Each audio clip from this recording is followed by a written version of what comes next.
Our next storyteller is Dada Maheshvarananda, a yogic monk, activist, and author of 6 books. Dada blends spiritual wisdom with a passion for social change. He has traveled the world, leading workshops and seminars on activism and transformation, inspiring countless people along the way. Now based in Asheville, he serves as the director of the Proud Research Institute and is the president of the Asheville Storytelling Circle. His stories are more than just words. They are invitations to reflect, grow, and awaken to a greater purpose. Let's welcome Dada Maheshvarananda.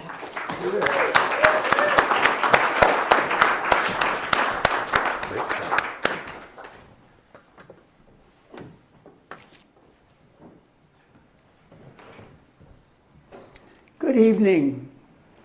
Can anyone guess what my favorite color is?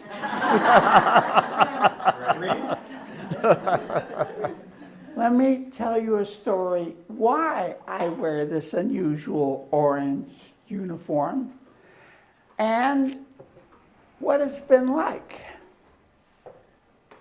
When I was 21, I moved to New Orleans and I got a job in the psychiatric hospital as an orderly. I read in a book that yoga is good for you. Back then, you have to understand, this is 1974. Only hippies and weirdos did any yoga or meditation. But I was a little bit of both, so I went. There was a free yoga class offered by Ananda Marga. I saw the notice at Tulane University. I went, I loved it. My body became more flexible. I was full of energy. The instructor gave us 2 important messages. He said, first, stretch but never strain. And second, practice every day. 50 years later, I'm still doing that. I also learned meditation for free then. And I started practicing twice a day. I started to change. I became a little more peaceful and calm. I became able to listen and connect with people better. I started to find more and more wisdom in the spiritual books I was reading. I lost interest in getting high with alcohol or drugs. No side effects with yoga. And I started to do social service too, feeding the homeless and teaching classes in prison of yoga. Back then, whenever I traveled, I hitchhiked. One time I was going across the Great Plains somewhere, and a driver left me at the rest stop at night.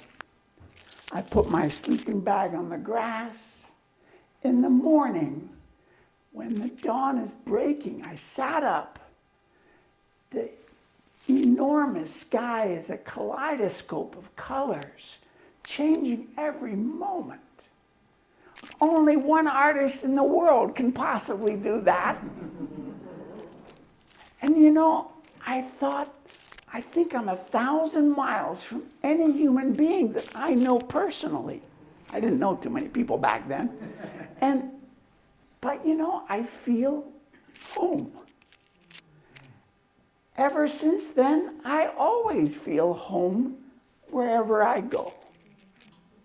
The first benefit I got from meditation. Then I decided I'm going to become a monk. I was surprised because the idea just came to me. I think it came from somewhere outside. I had never considered that, but I knew immediately I would definitely do that. None of my friends believed me. They said, oh, it'll pass. Don't worry about it. Everybody thinks like that. No, really, I'm going to do it. Now, 2 years later, I finally flew to India. It was the first time to leave this country. And the moment I got off the plane, I was hit in the stomach with something called culture shock. Culture shock is when you go to a different country and everything's different. The people talk differently, they dress differently, they eat different food, they listen to different music and art and customs. They even think differently and have a different psychology. Now, different is not good or bad.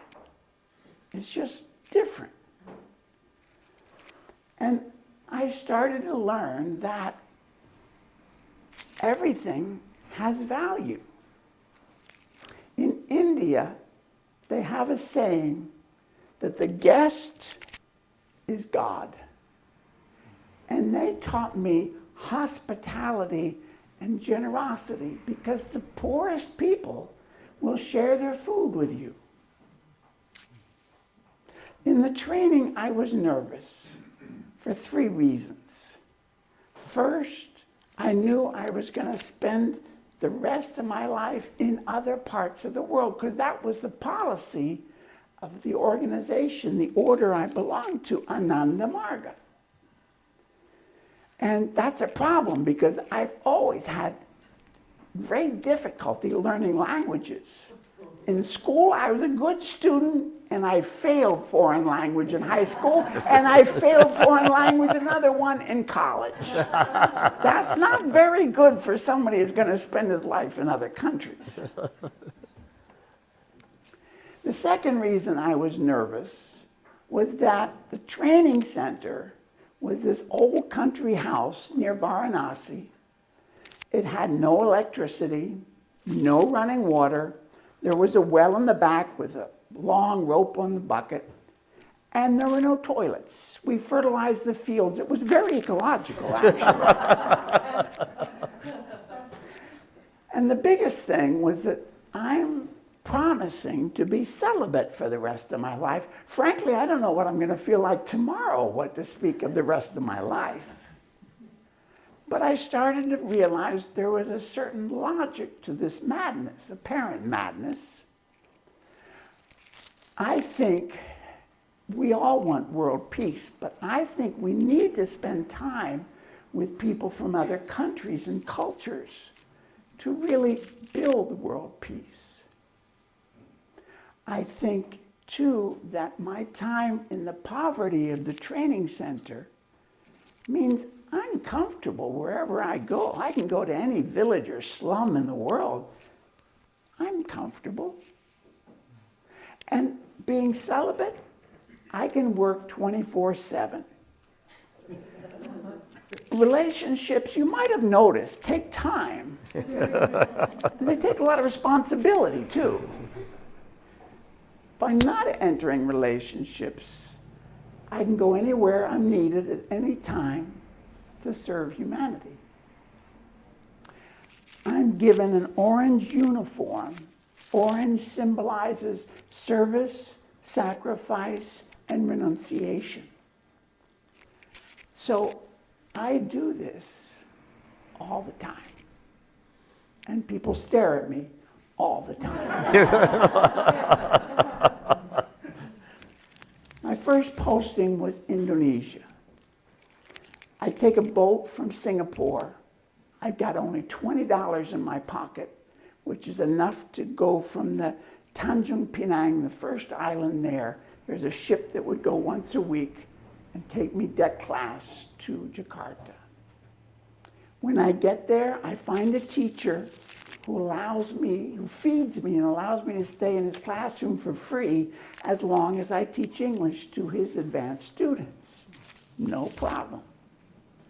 But while I'm waiting for that weekly boat, I'm walking around and I see a little sign, Catholic Center. That's strange in this Muslim country. And I immediately feel I'm supposed to ask for advice. I don't know why. I go in and I get to talk to Father Rolf from Netherlands.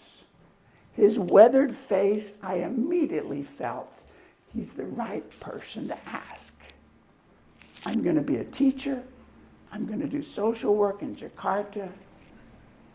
What should I know? He said, I can tell you 3 things.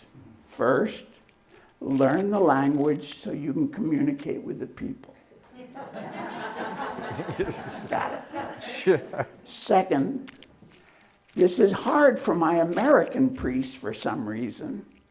You should feel that this is your country. And third, love the people. Then again, if you love the people, you don't have to worry about the first 2. They'll take care of themselves. I thanked him. I left.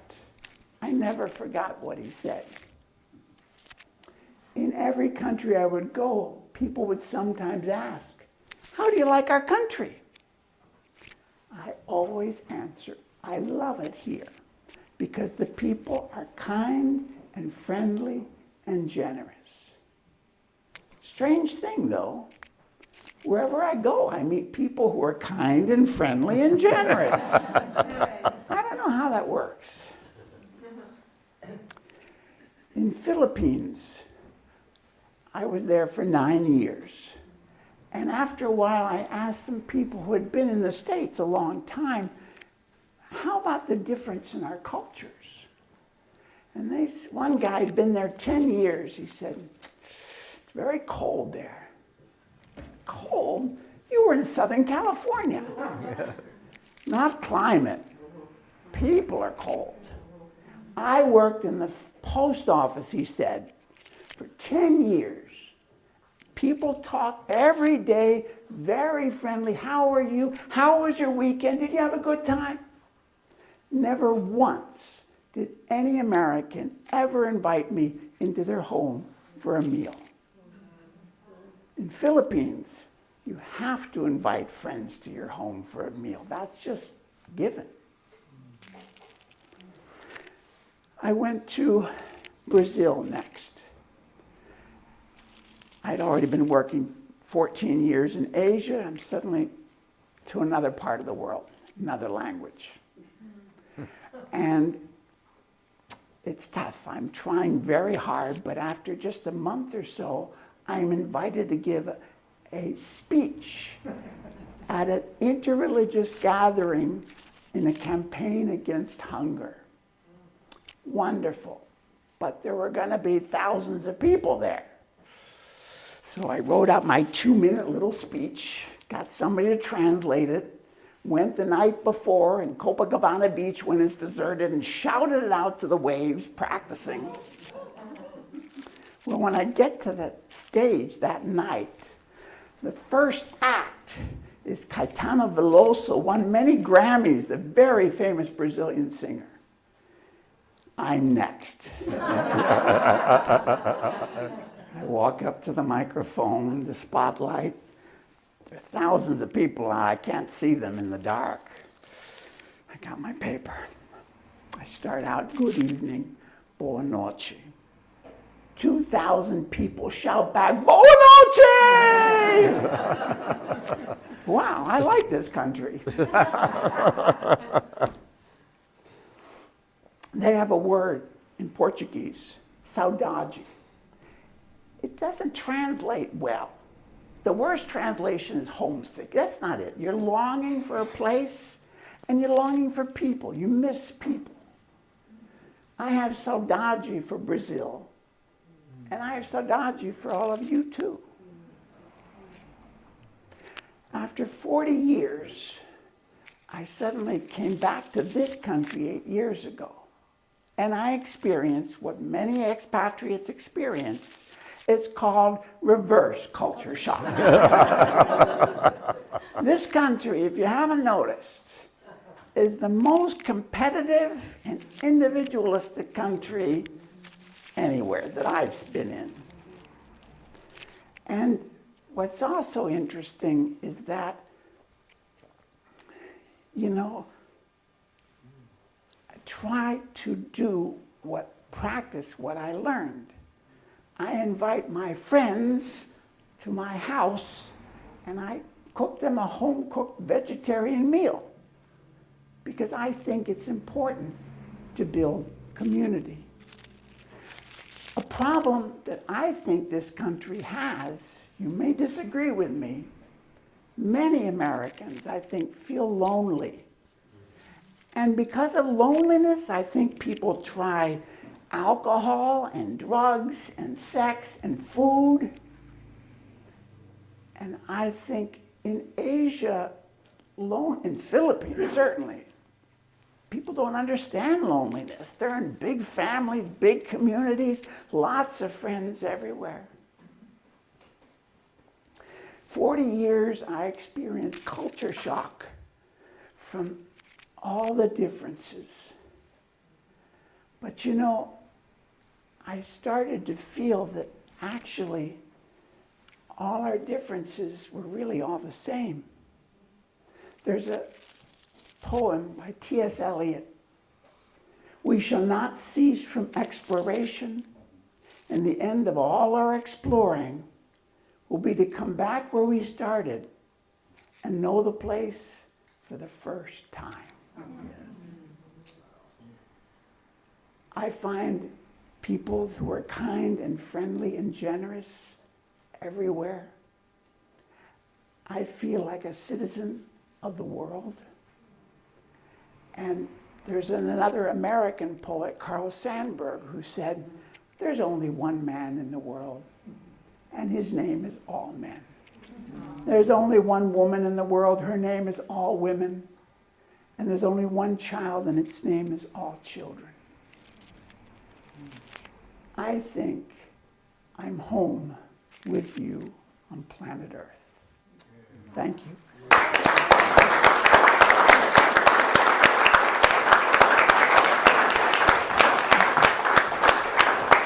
Well, let's give it another hand for Dada.